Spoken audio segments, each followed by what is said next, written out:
Boa noite a todos os que nos assistem nesse exato instante ou venham a fazê-lo ulteriormente através da respectiva gravação. Estamos agora a abrir com chave de ouro o Fórum Virtual dos Direitos Humanos, professor Dr. Antônio Augusto Cansado Trindade, deste ano de 2025. O Fórum é sabido, vem a ser uma promoção do Instituto Brasileiro de Direitos Humanos em homenagem ao ex-presidente de honra do IBDH, juiz em seu tempo da Corte Internacional de Justiça, e se realiza mensalmente nos meses de março, abril, maio, junho, agosto, setembro, outubro e novembro.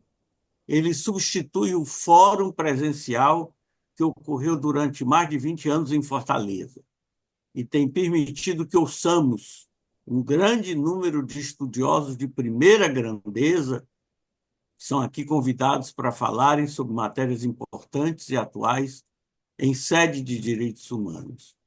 Minha saudação ao doutor Alfredo Bottoni, nosso conferencista desta noite, assim como ao doutor Paulo Lugon, internacionalista, cidadão do mundo, que nos dá o apoio necessário e indispensável para a realização deste evento.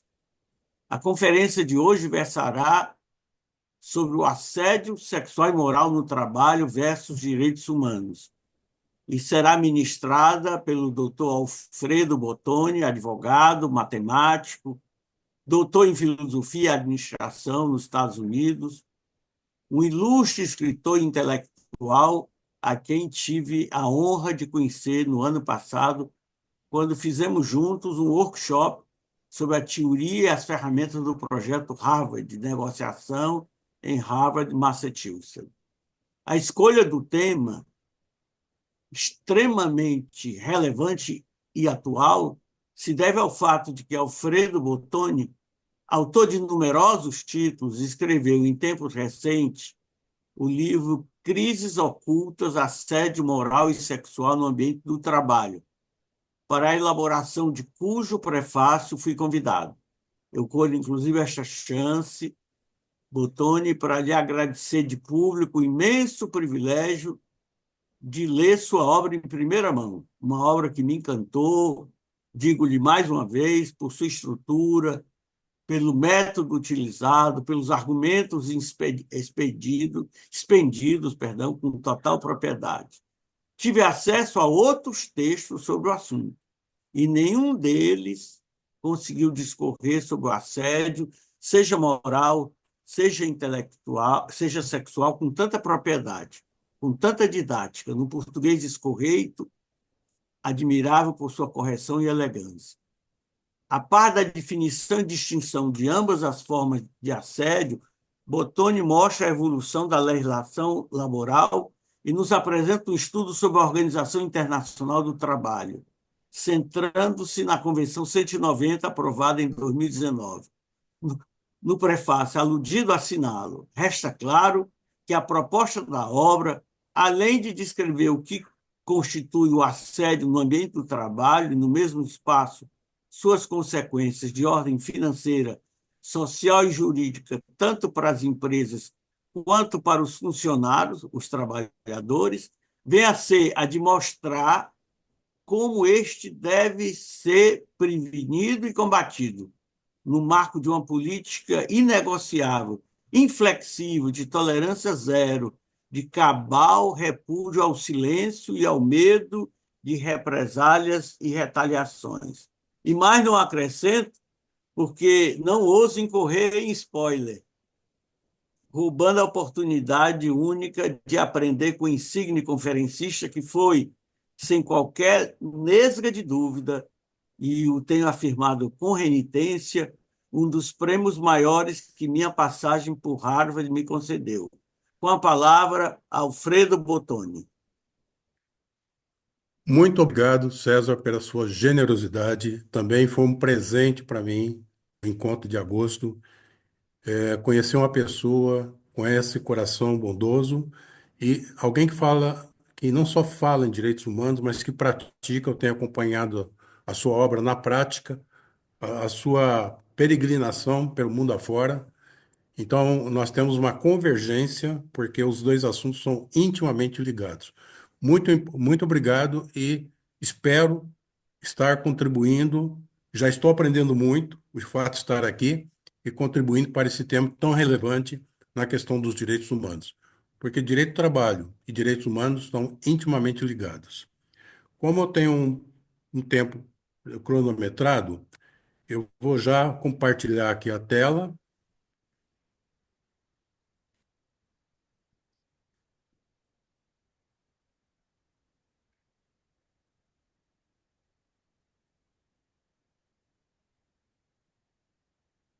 Apareceu a tela aí?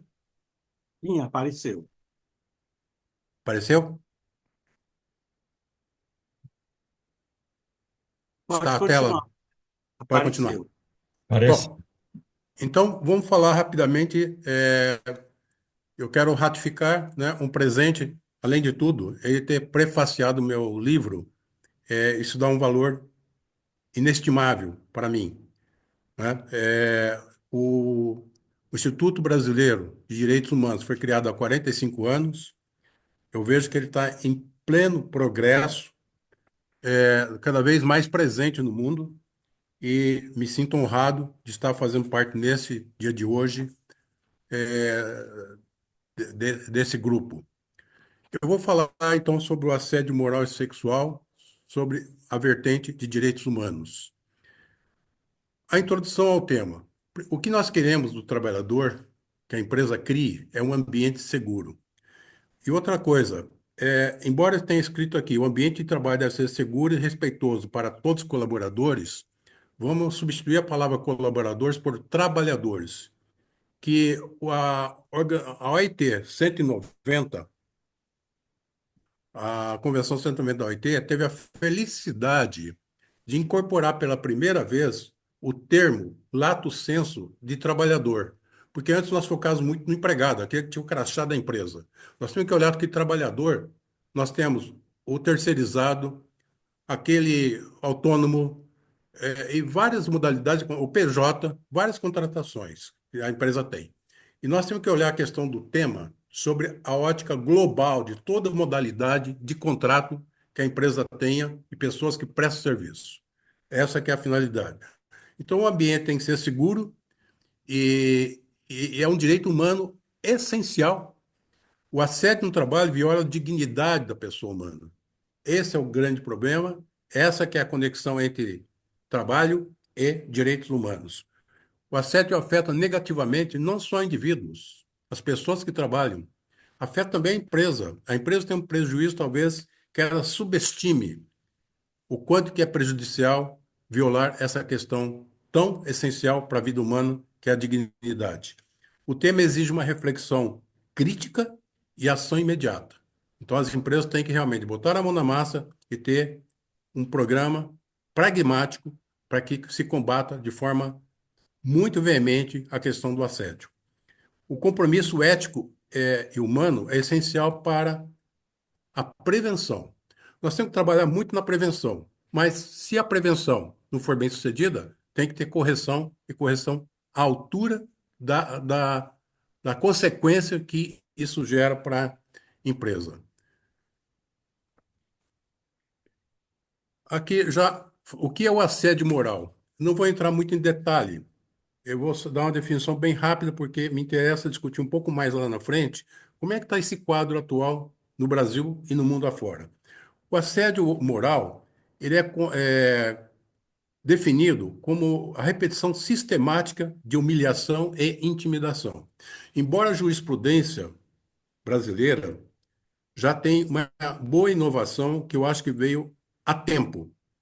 Embora a lei fala que tem que ser condutas abusivas repetitivas, nós já temos muita jurisprudência que casos isolados, que sejam bastante graves, já têm sido considerados pela justiça como também um assédio moral.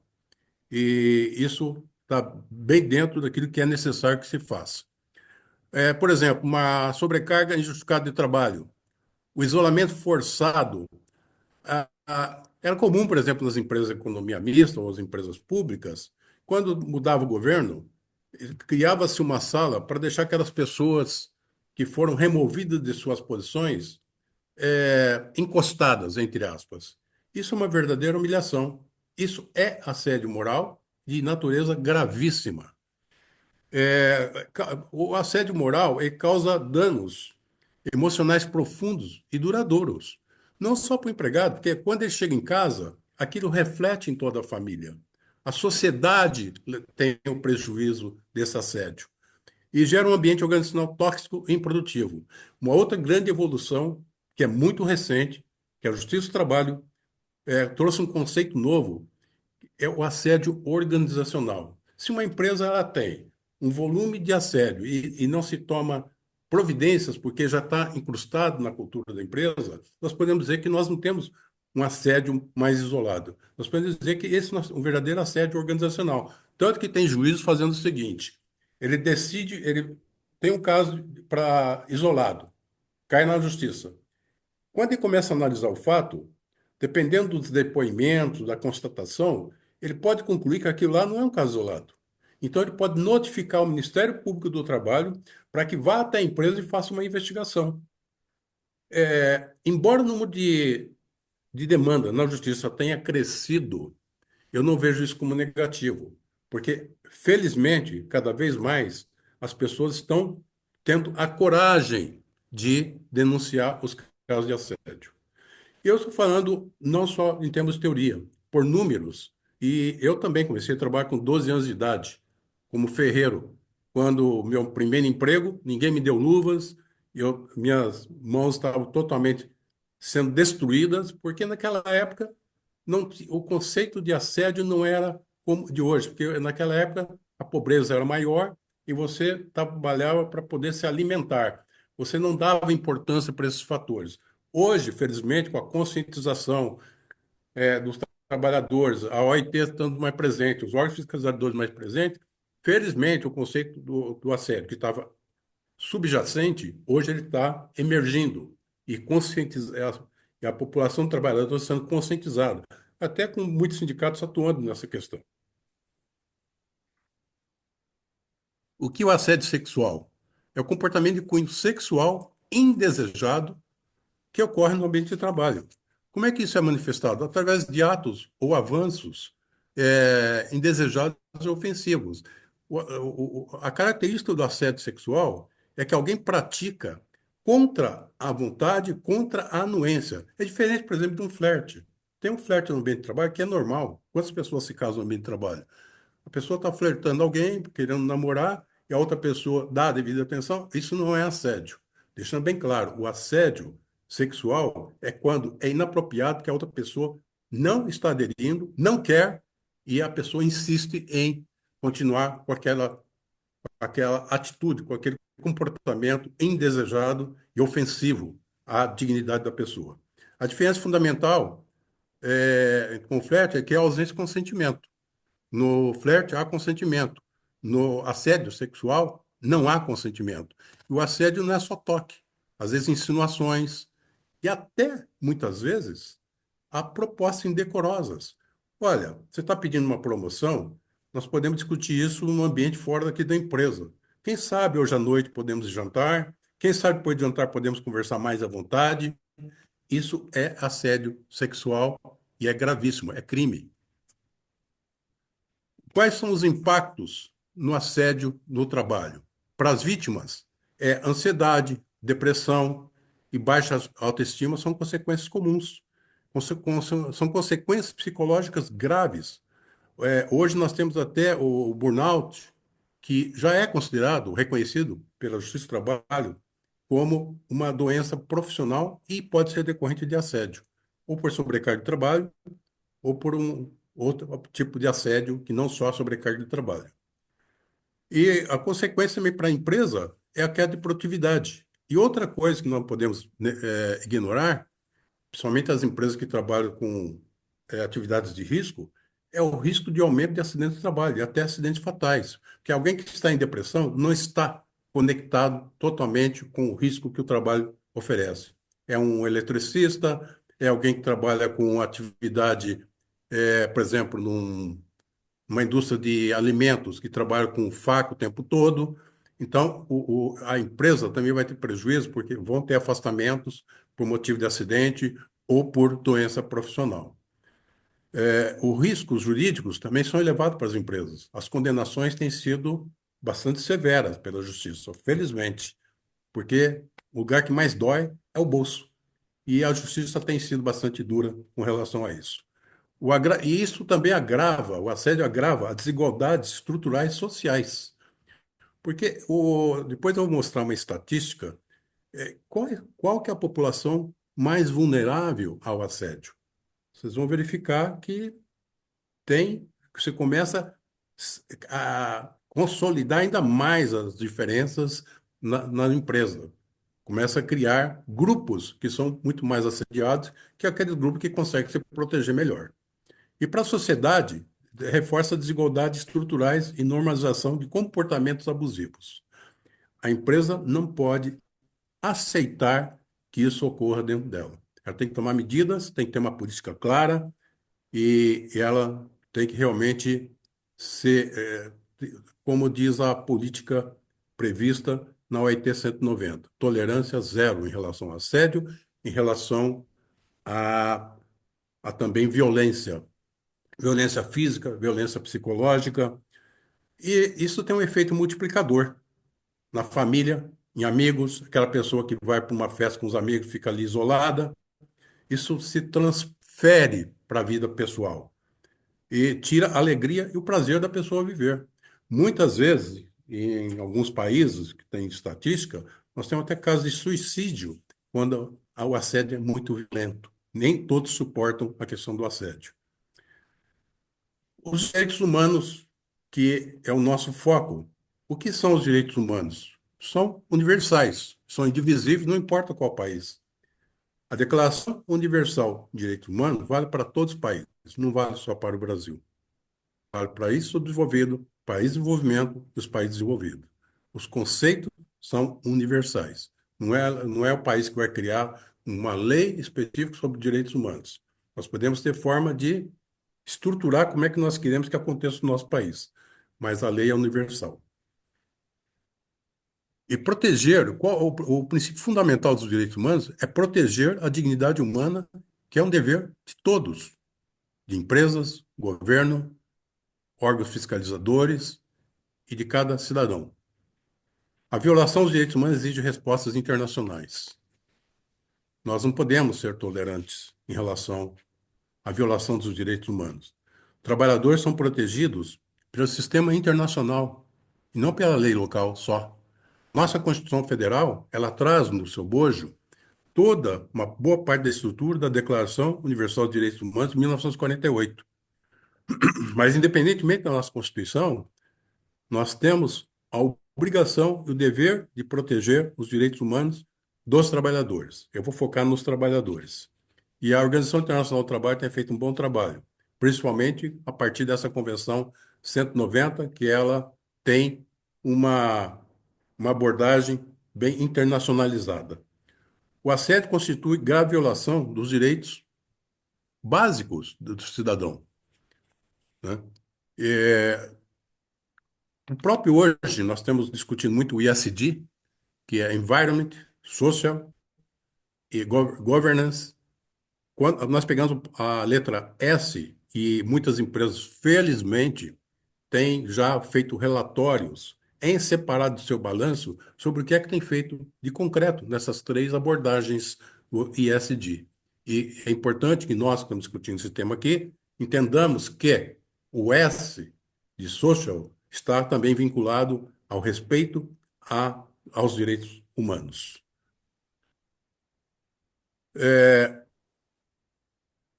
Direitos humanos também tem a ver com saúde, dignidade, salário digno, né? Que isso também tem uma questão governamental e a questão das próprias empresas. A Declaração Universal de Direitos Humanos, vamos destacar o artigo 1º.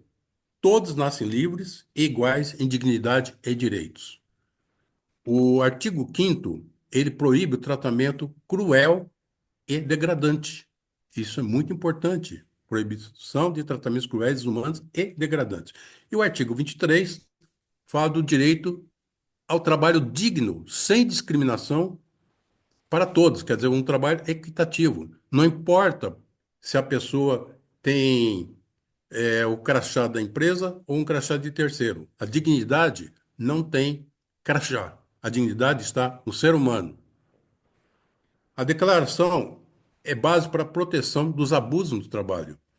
O assédio viola diretamente princípios fundamentais justamente da Declaração Universal dos Direitos Humanos. A Declaração Universal dos Direitos Humanos ainda fala em relação especificamente ao trabalhador, que é importante ressaltar isso. O direito de associação, de se organizar em sindicatos, em associações de trabalhadores. O papel do Estado em relação aos vulneráveis tem que ter uma atenção maior, porque os empregados, vamos chamar o seguinte, nós temos aqueles grupos que são muito bem protegidos, bem representados por entidades como sindicatos, mas há aqueles vulneráveis que não conseguem ter essa proteção. Então, o Estado tem o dever de proteger os mais vulneráveis. Eu gosto de citar também uma encíclica, Hello Novarum, do Papa Leão XIII, que é de 1891, essa encíclica, que ela foi uma grande evolução, que pela primeira vez a Igreja Católica, embora tardiamente, mas essa encíclica ela é um verdadeiro tratado sobre os direitos humanos do trabalhador. Porque nós estamos vivendo uma época de muita turbulência, com jornadas excessivas, falta de condições mínimas de trabalho, trabalho degradante. Então, essa encíclica, ela, para quem tiver interesse em conhecê-la, vale a pena, que é uma literatura muito interessante dentro do aspecto dos direitos humanos para os trabalhadores. Que ele fala da dignidade humana, fala que o trabalhador não pode ser tratado como mercadoria, como foi tratado durante a Revolução Industrial, onde tem até um filme do Charles Chaplin que faz uma sátira, com o trabalhador sendo visto como uma peça da engrenagem, não um trabalhador, a engrenagem sendo feita para o trabalhador, mas o trabalhador sendo feito para a engrenagem. Então, tudo isso veio também contribuir para a dignidade dos trabalhadores. E, logicamente, nós temos um outro dado muito importante, antes da Declaração Universal dos Direitos Humanos, que foi terminada a Primeira Guerra Mundial, os países aliados reconheceram o quanto que os trabalhadores foram importantes para que se vencesse aquela guerra de 1914 a 1918. É por isso que nasceu a Declaração Universal, nasceu a Organização Internacional do Trabalho no Tratado de Versalhes. Então, esse foi um reconhecimento universal, que o trabalhador ele tinha uma importância, além de ter o respeito pela pessoa que ele é, que ele também tinha uma importância fundamental para a economia dos estados e até para a proteção e garantia dos estados. Então, nasceu, em 1919, a Declaração Universal dos Direitos Humanos e 100 anos depois nasce a Convenção 190 da OIT, justamente na comemoração dos 100 anos. E isso realmente foi uma grande mudança no mundo todo com relação a ter um olhar mais atento para os trabalhadores, que até então eles eram totalmente ignorados, tanto que o dia 1º de maio, que nós sabemos, que nós comemoramos o Dia do Trabalho 1º de maio, nos Estados Unidos não se comemora o dia 1º de maio, porque nos Estados Unidos foi uma tragédia. 8 pessoas por terem feito um movimento buscando melhores condições de trabalho para todos, porque a jornada de trabalho é excessiva, as condições de trabalho inadequadas. Houve um movimento e 8 pessoas foram condenadas à morte por ter feito um movimento onde se buscava melhores condições de trabalho. Então, para os Estados Unidos, é um dia de luto, o dia 1º de maio, porque isso foi em 1886 que houve esse movimento na França, na Inglaterra, Estados Unidos, e onde se buscava o quê? A dignidade do trabalhador. E isso não se tinha. Só que depois disso, em 1889, foi reconhecido o dia 1º de maio como Dia Internacional do Trabalho. Os Estados Unidos comemoram no dia 7 de setembro. E alguns outros, poucos países comemoram fora do dia 1º de maio. Mas os trabalhadores chegaram, onde chegaram, derramando muito sangue. Não foi nada conquistado gratuitamente. E buscava o quê? Dignidade. A Convenção 190, que nós já estamos abordando já há algum tempo, ela foi adotada em 2019 e ela obriga os países signatários a criarem políticas de prevenção e combate efetivas. Por exemplo, tem que treinar as lideranças das empresas. Isso é fundamental, porque sem isso, não adianta ter uma bela convenção e ela não ser praticada. Eu entendo que nós já tivemos uma evolução no Brasil, onde as próprias CIPAs incorporaram a obrigação de tratar também dos assuntos relacionados ao assédio. E eu entendo isso como uma grande evolução. O Brasil tem caminhado bem, mas temos problemas sérios? Temos, mas temos também evoluído. Temos que reconhecer a evolução que temos tido, felizmente. A Constituição Federal do Brasil, o artigo 1º, está totalmente alinhada com a Declaração Universal dos Direitos Humanos, que estabelece o princípio fundamental da dignidade da pessoa humana. O artigo 5º garante o direito à igualdade e proteção contra qualquer forma de discriminação. E o artigo 7º, que é o artigo específico dos direitos dos trabalhadores, protege o trabalhador contra qualquer forma de abuso ou exploração. E nós ainda temos o artigo 3º da Constituição, que também fala da dignidade, também traz algumas outras questões, e temos outros artigos também, mas os fundamentais, os mais importantes são esses três. O artigo 3º, o inciso 4º, ele fala de promover o bem de todos, que tem a ver com a dignidade. A consolidação das leis do trabalho e a proteção contra o assédio. Nós temos agora com a reforma trabalhista, ela incorporou, que estabelece parâmetros para a reparação de danos morais no ambiente de trabalho. Essa reforma trabalhista trouxe um bom reforço nesse sentido.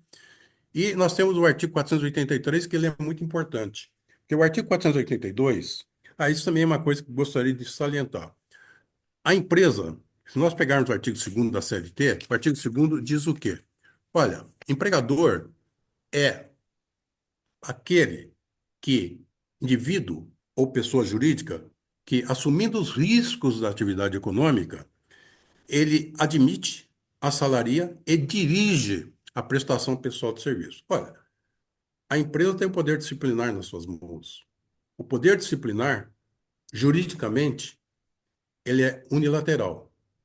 Mas, concretamente, ele não é unilateral, porque esse poder de mando da empresa, ele não é ilimitado.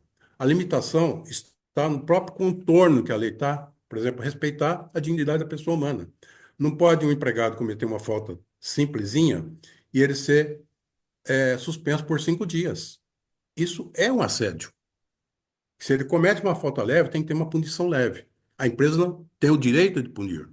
Ela tem o direito de repreender. E também não pode humilhar, chamar aquela pessoa em público e falar: "Ó, você fez uma bobagem aqui, você é burro, e você vai ser agora punido com essa medida que nós estamos te adotando." E que isso sirva de exemplo para todo mundo. Isso vai dar realmente dano moral, porque isso é um assédio. Não pode fazer isso. O poder disciplinar, ele tem que ser de forma ética,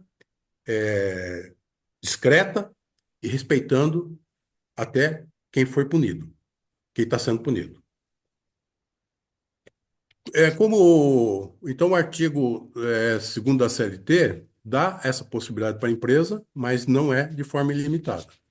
Agora, voltando aqui, o artigo 483, ele prevê indireta do contrato de trabalho no caso de tratamento abusivo. Se nós analisarmos o artigo 483 da CLT, nós vamos encontrar nele uma grande parte dos casos de assédio moral e até o sexual. Por exemplo, o inciso, a linha A do artigo 483, falta não tratar o empregado com mau manifesto que possa causar algum mau manifesto para o empregado. O que significa isso? O empregado trabalha numa atividade de risco. Ele não é treinado, ele não recebe equipamento de segurança, ele está sujeito a um acidente. Ele pode se recusar a trabalhar. Se ele for forçado a trabalhar sem as condições, que é o treinamento e os EPIs, isso é uma questão de assédio. O empregador não pode causar nenhum ato de calúnia, injúria ou difamação contra ele, além de ser uma questão de assédio, é crime. Quer dizer, no Brasil, o assédio moral em si não está tipificado como crime, mas muitas situações de assédio têm tipificação própria como crime. É o caso de uma calúnia. Some um equipamento de um grupo de trabalho. A empresa resolve atribuir por suspeição que alguém roubou aquele equipamento. Isso ele está atribuindo o furto, é um crime, ele está atribuindo falsamente a alguém, imputando falsamente a alguém aquela situação. Isso é um assédio e é um assédio de natureza criminosa, porque foi imputado sem prova um fato gravíssimo. Como o assédio viola os direitos humanos, né? Primeiro, o assédio ele fere a dignidade. Porque o assédio, o que significa? Ele refere-se à humilhação, à opressão, fere a essência humana, machuca a alma do trabalhador. Ele tira aquela alegria do trabalhador de estar ali presente. E ele tira também a motivação e a produtividade daquele trabalhador. A humilhação configura o tratamento degradante, que é proibido pela Declaração Universal de Direitos Humanos. Então, essa conexão é que existe. A igualdade. As mulheres e minorias são as mais afetadas nessas questões. Nós vamos ver estatisticamente, que eu vou mostrar aqui na frente. E tem consequências para a saúde, consequências psicológicas graves e duradouras, né? Tem até hoje uma doença chamada que é o efeito a- é, pós o sofrimento do assédio, que a pessoa carrega aquilo lá por um tempo, que ela tem que passar por tratamento psicológico, tratamento psiquiátrico. Então, o assédio, ele é altamente danoso à vida da pessoa e daqueles que o circundam. A discriminação frequente contra minorias e grupos vulneráveis é a que mais tem ocorrido, infelizmente, e impede a realização até do potencial humano. Tem uma, tem um famoso psiquiatra canadense, não sei se alguém conhece, já ouviu falar dele, Jordan Peterson. Ele fala uma coisa que é muito sensível ao nosso tema. Ele diz o seguinte: se você ama, eu vou falar em português, tá? Se você ama alguém, você não pode tolerar que essa pessoa não atinja a sua capacidade plena do seu potencial. O que vale dizer? Você tem um trabalhador com um potencial de 70. Você fala, bom, já está produzindo 50, deixa para lá. É um desrespeito à dignidade do trabalhador não treiná-lo para elevar o seu potencial humano. Nós não somos até a inteligência artificial hoje, com os algoritmos, estão sempre aprendendo. O ser humano tem uma capacidade quase que limitada. E nós não podemos desrespeitar que aquela pessoa que está na empresa não tenha possibilidade de aprender para poder progredir. Então, as empresas que são mais focadas em treinar, desenvolver as pessoas, dando melhores oportunidades, essas empresas têm tido mais conciliação com o conceito de dignidade do ser humano. Então, isso também é muito importante. E uma outra coisa que acontece também, que é uma humilhação, eu já vivi isso, eu comecei a trabalhar muito cedo. Eu trabalhava no back-office de uma empresa e a gente via lá todo mundo recebendo aumento e nós que éramos do administrativo, nunca tinha aumento. 2, 3 anos sem aumento. Aí um dia, perguntado para o chefe de escritório, nós não temos alguma oportunidade de ter aumento? Sabe qual foi a resposta que o diretor deu? Que se bater palma, chove gente aqui para trabalhar no lugar de vocês. Olha só, felizmente, as empresas tinham o negócio seguinte, um conceito, áreas meio e áreas fim. Área fim, tudo. Área meio, nada. Todo mundo que está na empresa tem o seu valor. Nós podemos dignificar o trabalho das pessoas. O trabalho tem que ter um significado. E não importa, se alguém trabalha numa área de apoio, ela tem a mesma importância que alguém que trabalha numa área que está lá na linha de frente. É por isso até que eu tenho discutido no meu trabalho, quando as empresas têm o tal do PLR, fala assim, não, o PLR tem que ser só para as pessoas que estão em atividade fim. Não, eu nunca concordei Em todas as empresas que eu fui diretor, nunca concordei com isso e sempre implementei um PLE que todos tinham uma participação. Por exemplo, se a empresa atingiu um EBITDA não sei de quanto, tudo bem, eu vou dar para aqueles que têm maior poder decisório um percentual maior, para aqueles que têm metas para cumprir lá com os clientes, um percentual intermediário, mas, pô, todos aqueles que estão no apoio também têm uma participação, porque se não fosse a presença deles, não ia ter a emissão da nota fiscal, não ia ter a contratação certa de pessoas. Então, nós temos que dignificar o trabalho. Dar dignidade às pessoas é fazer isso, valorizar as pessoas. O assédio moral e direitos humanos. Então, nós falamos, tem que ter, o ambiente tem que ser seguro, saúde mental é importante e o trabalho tem que ser digno. O assédio sexual e direitos humanos. A liberdade sexual fere a autonomia e liberdade da vítima. É realmente algo muito agressivo. É algo que desqualifica, reduz a pessoa a um objeto. Nós não podemos tolerar isso. E a dignidade da pessoa é destruída, impacta negativamente a carreira profissional e a vida pessoal, com certeza. Qual que é a responsabilidade das empresas? Primeiro, é criar um ambiente seguro, que nós já falamos, ter um código de conduta. Uma empresa, por exemplo, onde é que começa uma boa governança corporativa? Uma boa governança corporativa começa com um bom código de conduta. Eu sempre que vou prestar serviço para alguma empresa, eu sempre começo o seguinte: vocês têm os valores bem definidos? E nos valores da empresa, porque um bom código de conduta ele tem que ter o quê? A visão da empresa, a missão da empresa, que é o propósito dela. E os empregados se conhecer qual é o propósito. Eu trabalho nessa empresa para quê? Eu assento tijolo ou construo casa? Porque depende da visão. Se a pessoa está tão reduzida naquele trabalho, você pergunta para ele, para o pedreiro, o que você faz? Assento tijolo. Se é uma empresa que mostra a importância do trabalho, dignifica o trabalho, eu estou construindo uma casa. Os dois estão fazendo a mesma coisa. O foco é diferente. A empresa que estabelece esse foco, que mostra a importância. Então, se a empresa tem um bom código de ética, ela tem a missão, que é o propósito da empresa, a visão, onde nós queremos chegar, e os valores. E é nos valores que nós vamos estar colocando como é que nós queremos ser em relação à nossa responsabilidade social para com os empregados. Por exemplo, um bom código de ética tem que ter um valor chamado respeito. Tem que ter um outro valor chamado integridade. É, um valor chamado equidade. E algumas empresas colocam, que eu gosto, mas se não colocar especificamente no valor, você coloca no guia prático da ética a questão da empatia. Nós temos que ter hoje, quando se fala em comunicação, nós falamos muitas vezes em é, comunicação objetiva, comunicação que seja bilateral, mas uma comunicação mais profunda com os trabalhadores é a comunicação empática. Se colocar no lugar dos trabalhadores. Então, essa questão de ter um guia prático também no Código de Ética é como é que nós queremos ser, como é que nós agimos diante de determinados fatos. E não é só em relação a clientes, primeiro em relação aos empregados.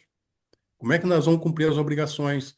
Como é que nós vamos dar o valor com relação à questão da segurança, da saúde, da qualidade de vida? E temos que ter canais de denúncia também. Eu fui presidente de dois comitês de ética. Então, toda a parte de assédio era tratada dentro do comitê de ética. Já chegou a ter caso de demitir uma pessoa com 20 anos de empresa, que tinha um cargo importante, por assédio sexual. Foi feita a denúncia, apuramos e demitimos. Depois, né, o presidente da empresa falou: Nossa, ele era meu amigo. Eu falei: Mas ele fez isso? Não, não, então tem que deixar demitir mesmo. Quer dizer, esse apoio também da alta administração é muito importante. O conselho de administração, o conselho consultivo da empresa de capital fechado, a direção da empresa tem que estar comprometida com relação aos valores, com relação a essa prática de tolerância zero em relação ao assédio. Sem isso, vai ser letra morta. Nós não podemos deixar o nosso código empoeirado. Se a empresa não tem um código de ética, pode ter um código específico com relação ao assédio. Mas eu gosto muito de colocar a questão do assédio dentro de um bom contexto de governança, principalmente com o ISD. A responsabilidade dos governos também tem total responsabilidade. Aplicação legal, garantir a aplicação efetiva de leis nacionais e tratados internacionais, que são muitos. Políticas públicas claras, promover iniciativas de prevenção e conscientização sobre assédio. A fiscalização, monitorar as organizações e punir adequadamente os infratores. E o Ministério Público do Trabalho tem um papel muito importante com relação à fiscalização. E essa fiscalização não pode ser esperar que as pessoas denunciem. Tem que fazer visita nas empresas. Tem uma reclamação trabalhista que há suspeita de que o ambiente é tóxico por causa da questão do assédio, tem que se visitar aquela empresa. E tem que ter ações conjuntas também entre as instituições, campanhas educativas e preventivas, é, proteção aos trabalhadores mais vulneráveis, que é o papel do governo. A garantia de acesso à vítima à justiça e reparação. Isso a empresa tem que fazer e externamente o governo também tem que fazer. Essa proteção aos mais vulneráveis.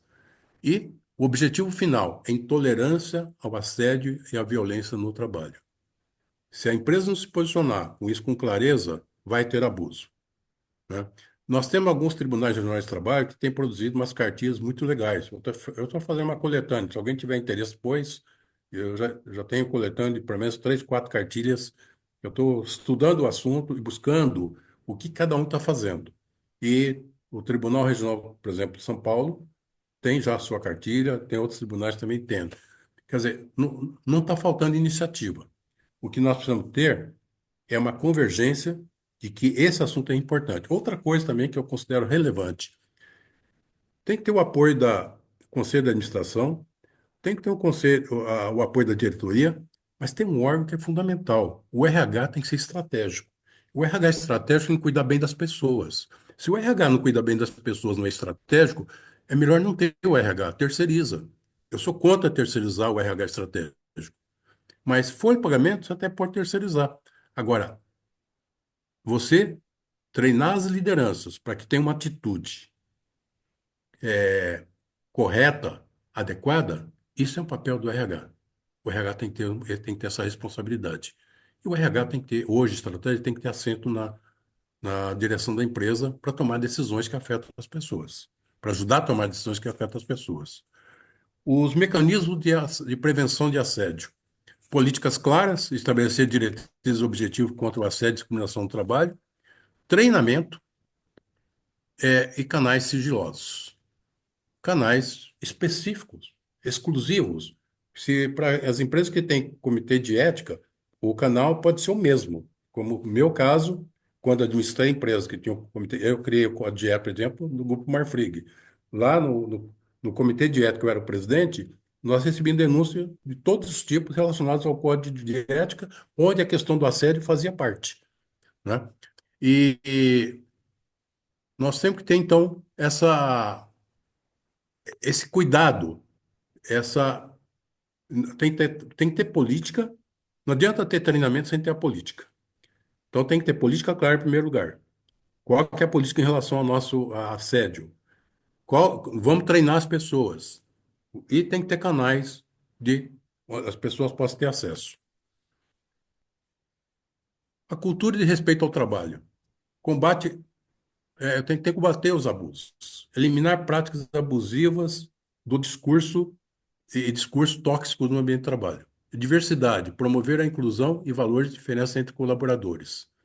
E igualdade, construir ambientes de trabalho mais justos e igualitários.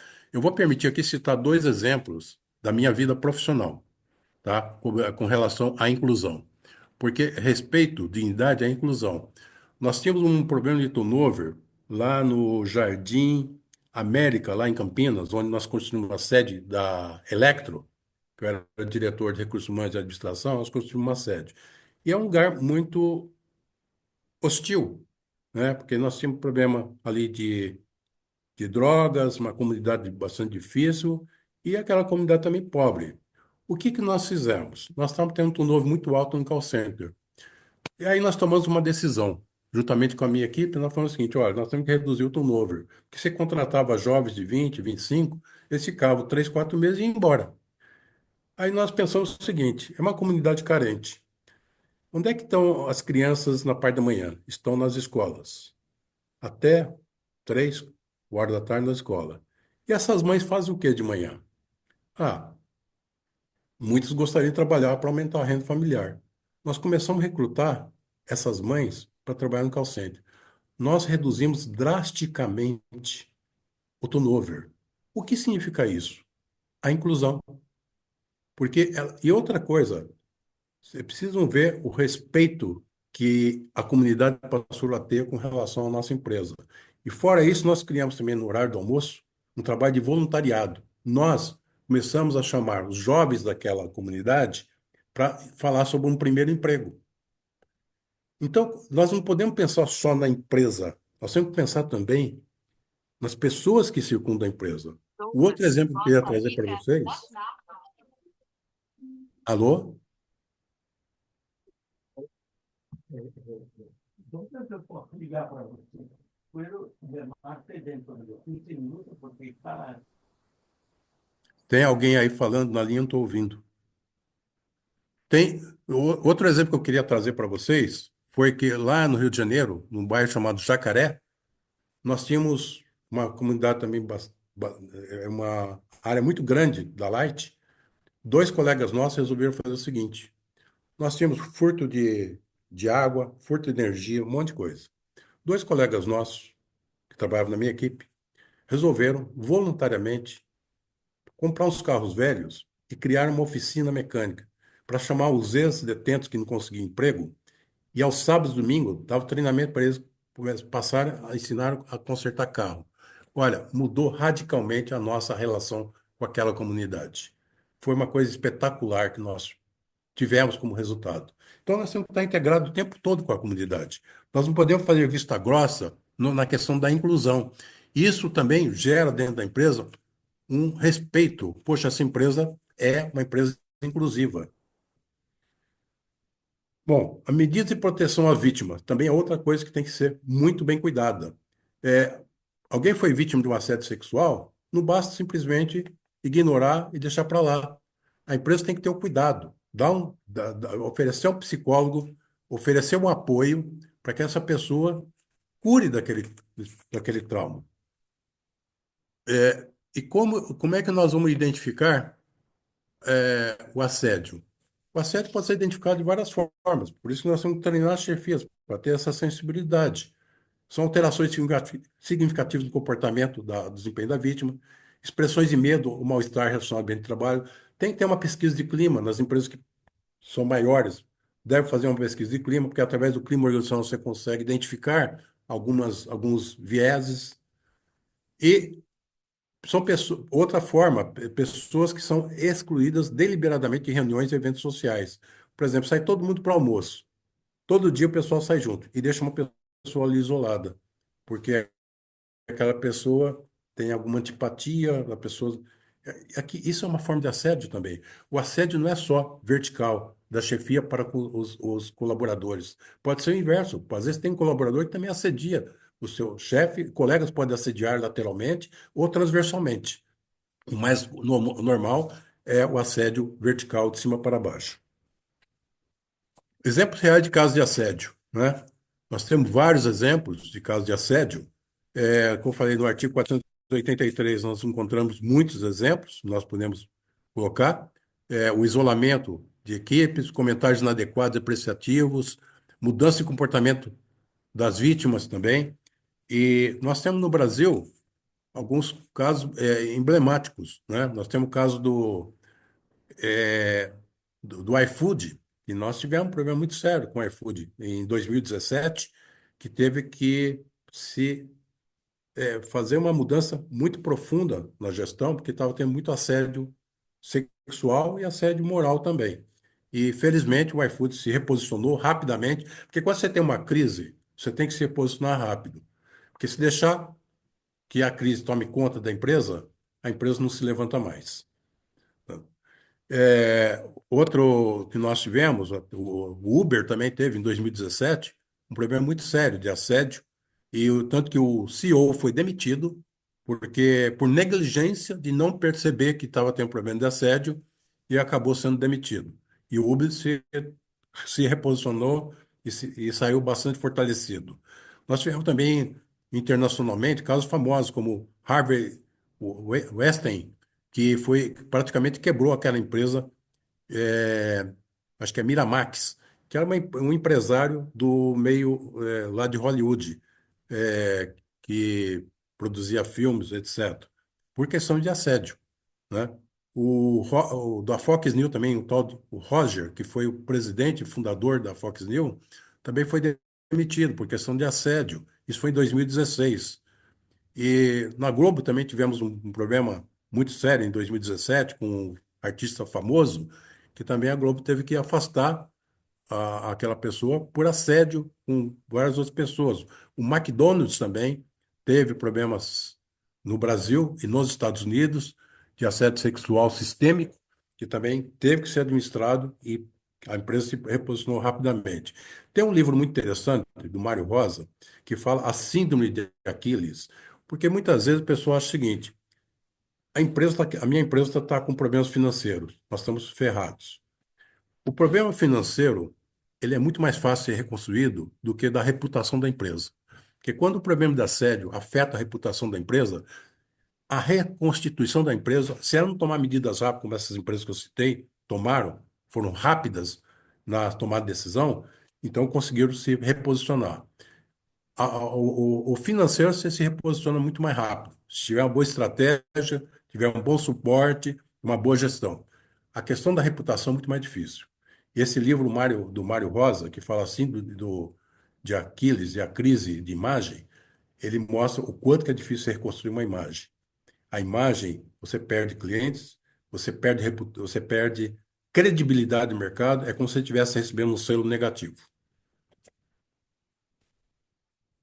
O papel dos líderes gestores é fundamental. Os líderes têm que ter o exemplo. Eu, quando fui diretor da Light, foi a primeira coisa que eu fiz lá foi o Código de Ética. Eu lembro que o presidente da Light era um francês, porque nós éramos uma empresa francesa. Ele falou que era um código de ética do tamanho do meu bolso, que ele usava camisa com bolso. Falei, para quê? Foi porque eu quero carregar o código de ética aqui no meu bolso. E é interessante que ele mal falava português, quando alguém pedia alguma coisa, ele falava, deixa eu ver se eu posso. Ele dava o exemplo. Uma coisa que é importante, o exemplo tem que vir de cima. Não adianta pregar respeito, dignidade, se não tem o exemplo também do pessoal que tem o cargo de direção. E a cultura ética tem que ter realmente implementada, através de treinamento, reforços. O RH tem que ter um papel fundamental, mais uma vez repito isso. O direito comparado com relação ao assédio, na França, o assédio, mesmo assédio moral, é criminalizado. E o sexual com penas severas aos infratores. Nos Estados Unidos, existe uma proteção via Lei dos Direitos Civis de 1964, que foi alterada graças ao aquele movimento Martin Luther King em Washington, que levou 250 mil pessoas. E, só que ainda temos problemas mais sérios nos Estados Unidos do que temos em alguns outros países. A questão da discriminação. Evoluiu, as penas são severas, mas ainda escapa muita coisa.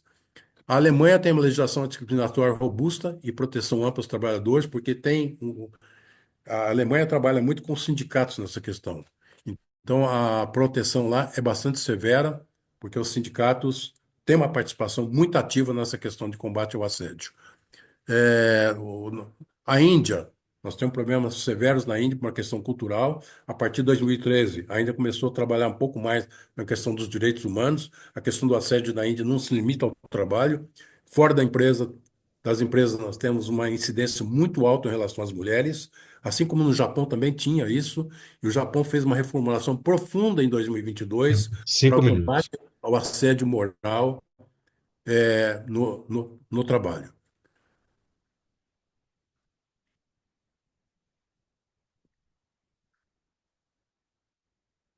Os principais desafios do assédio: uma cultura resistente, que nós temos, o medo, receio de retaliação impede denúncia por parte das vítimas, a subnotificação, estima-se que apenas 10% das pessoas notificam a questão do assédio. Eu acho que já cresceu um pouco, talvez hoje a gente esteja na casa entre 12% a 15% em relação ao assédio moral, mas ainda a subnotificação. Por isso que o livro que eu escrevi, Eu chamei de crises ocultas. Por que crises ocultas? Isso ainda está embaixo do tapete. Está precisando sair debaixo do tapete.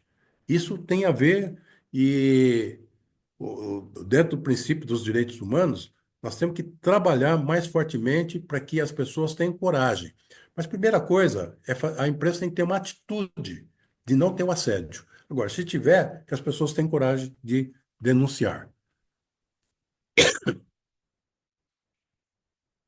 Aqui tem uma convergência com relação à questão do assédio e os direitos humanos. Aqui estão os princípios de dignidade, liberdade, igualdade, saúde e outros. O assédio viola esses múltiplos direitos humanos fundamentais, impacta diretamente a dignidade e liberdade do trabalhador e reforça a desigualdade que nós já mencionamos antes. O assédio do trabalho, dados e tendências. Aqui vem uma estatística que é muito importante. Aqui essa fonte que nós usamos é o Ministério Público do Trabalho, o Tribunal Superior do Trabalho, IBGE e alguns outros órgãos. Conteúdo: casos julgados, denúncias, grupos vulneráveis e desafios atuais relacionados ao assédio moral e sexual. Então, estão aqui as fontes. E tem uma rede observatório de segurança. Depois vocês vão receber essa apresentação. Veja aqui o que nós tivemos. Nós tivemos um aumento de 35% em 2024 em relação a 2023. Mas, como eu disse, eu não reputo isso como negativo, porque as questões estão saindo debaixo do tapete e emergindo. Nós tivemos, de 2020 a 2023, 419 mil ações julgadas de assédio moral. E o Ministério Público do Trabalho recebeu 8.458 denúncias apenas no primeiro semestre de 2023. E o Distrito Federal, as denúncias dobraram de 2023, 22 a 2023. Isso também se deve a campanhas que têm sido feitas pelo Ministério, pelo Tribunal Regional do Trabalho, a mídia cada vez mais presente. E tem o Disque 100, que é Disque Direitos Humanos, que teve um aumento de 45% nas denúncias gerais de violação, não só de assédio, mas também de direitos humanos como um todo, né? Aqui o Disque 100, ele, as Professor, denúncias são desculpa, relacionadas a direitos a humanos. gente tem 2 minutos para concluir. Desculpa. Puxa vida. Então, eu vou só dar uma passada rapidinha. Não vai dar para mostrar tudo. Perfil das vítimas. Tá aqui, ó, gênero, raça, setores, motivação. Apenas 12% da vítima formaliza denúncia. Uma coisa que eu abordei aqui nesse trabalho é o assédio no trajeto. E é interessante que 30% das vítimas que faltam ao trabalho após o episódio de assédio, porque o assédio no trajeto ainda é um trabalho. Volta do trabalho para casa é trabalho. Então as empresas têm muita coisa para fazer nisso também. Eu vou depois mandar esse material com alguns relatórios meus para mostrar o que é que nós podemos fazer concretamente em relação ao transporte. Tem que ter conexão com o serviço público para que essas questões sejam tratadas juntamente com as empresas, começar a colocar câmeras nos ônibus, e que essas denúncias sejam feitas para que se melhore esses trabalhos. Vou passar essa mão suja. Eu devia desenhar dois. A mão suja significa o trabalho escravo, que é a forma mais perversa do assédio. E, infelizmente, nós temos 50 milhões de pessoas no mundo submetidas ao trabalho equivalente ao de escravo. No Brasil, nós tivemos o resgate de 2.500 pessoas só em 2022, pessoas que estavam em situação de escravos. Nós não podemos mais tolerar isso. Nós não podemos tolerar a escravidão como princípio de direitos humanos, não podemos admitir isso. Aqui está um panorama geral de resgate, 2020 a 2023. Vou só passar aqui para não ficar. E aqui tem também por região, onde é que nós temos maior incidência da questão da escravidão. E aqui até por segmento também. E outra coisa que é invisível, empregada doméstica. Eu recomendo que vocês assistam um podcast muito interessante, o caso de Genópolis, que é um podcast muito bem feito pela Folha de São Paulo, que é uma coisa chocante, de um casal brasileiro que foi para os Estados Unidos, levou uma empregada doméstica e a tratou por 20 anos como uma escrava. Esse casal foi punido lá nos Estados Unidos. Ele ficou preso, o Renner, e a esposa dele conseguiu fugir e se escondeu nessa mansão de Higienópolis, que foi descoberto em 2022 agora, que ela estava escondida. Uma pessoa riquíssima estava escondida porque estava fugindo da justiça americana. O crime dela prescreveu, ela foi resgatada pela Polícia Civil do Brasil, mas isso mostra, é emblemático esse caso, para mostrar como é que esse público, que é empregado doméstico, aquelas pessoas que travam a geladeira, não dá comida, não dá dignidade para essas pessoas. É um público extremamente vulnerável. 80% das pessoas não têm sequer carteira assinada. E aqui está a lista suja. É uma coisa que não sei se vocês sabem, que tem uma lista suja do trabalho escravo no Brasil. É uma lista que é atualizada a cada 6 meses. Nós temos mais de 700 empresas, inclusive pessoas físicas também. E aqui está aqui essa lista suja, como é que é a composição dela? Marcelo, desculpa, a Agropecuária, gente tem que construção concluir. civil, confecção têxtil, serviço urbano, trabalho doméstico. Ô César, eu estou correndo, mas eu acho que não vou conseguir concluir porque tem mais algumas, sairia mais uns 10, 15 minutos, mas eu sei que não vou respeitar o horário. Infelizmente o tema é muito profundo e vou mandar o material para vocês. O podcast que eu falei é a Mulher da Casa Abandonada de Higienópolis. Eu sugiro que vocês assistam.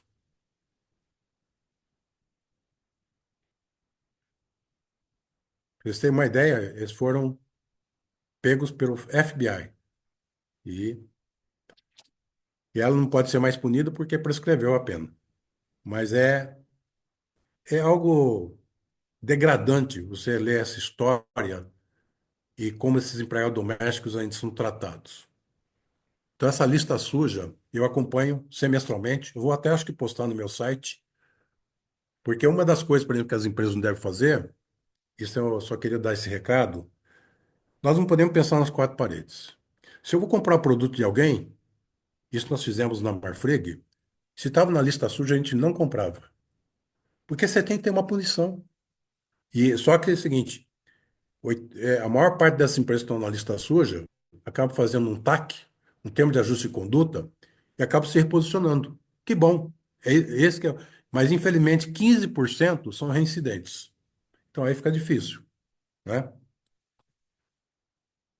César, a palavra está contigo. É,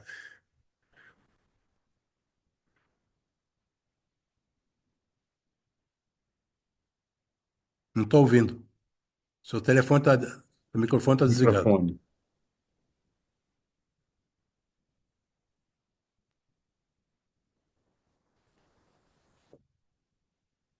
Está desligado.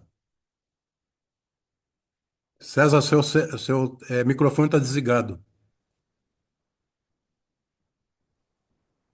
E eu não estou Eu Microfone. ouvindo. estava a dizer que lamentamos a exiguidade do tempo, porque poderíamos ouvi-lo durante horas para falar de um tema em relação ao qual você trafega com tanta desenvoltura. Você que é autor de um livro que eu prefaciei sobre assédio sexual e assédio moral.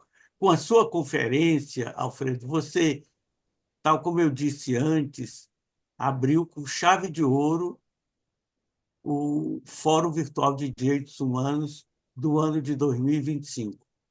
Nós agradecemos a você, no meu próprio nome e no nome do Instituto Brasileiro de Direitos Humanos. Um grande abraço, meu querido amigo. Tá, eu vou mandar a apresentação para vocês. Se alguém quiser particularmente trocar alguma ideia comigo, eu fico à disposição, porque é um tema que me é muito caro e eu tenho muito apreço de estar tratando desse tema. Então, eu vou deixar a apresentação aí e eu encaminho. E, por favor, pode multiplicar para todos que participaram e fico à disposição mesmo. Se depois quiserem um complemento, num outro momento, também estou à disposição. Uma outra reunião que vocês fizerem. Tá bem? Tá ótimo. Muito obrigado. Obrigado mais uma vez, meu querido amigo. Até breve. Até breve.